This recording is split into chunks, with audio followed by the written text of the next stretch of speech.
സത്യം ചോദിച്ചാൽ ഹോബ്സിന്റെ ഗിൽഡിന് ഞാൻ ഇപ്പൊ നിലവിലുള്ള എന്റെ ഗിൽഡ് ഞാൻ അത് വേറെ ആൾക്ക് കൈമാറിയിട്ട് ഞാൻ അവിടുന്ന് പോകുന്നു.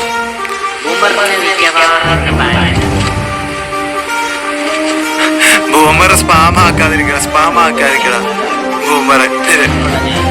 ബൂമർക്കുള്ള ടൈം ഇപ്പൊ കിട്ടും ബൂമറെ. അയ്യോ എടാ മാസ്റ്റർ നല്ലോണം കളിക്കണ്ടല്ലോടാ. 5 മിനിറ്റത്തൊക്കെ ടൈം ഇടുമ്പോ ബൂമറെ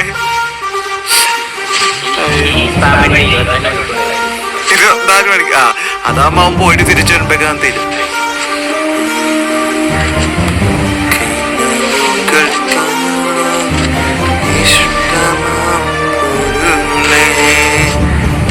ഓ മോനെ ഇവന് എത്ര കില്ലിട മാസ്റ്റർ? 8 കില്ലോ. അതെ ക്വാർട്ടർ എടുത്തു കയറുക.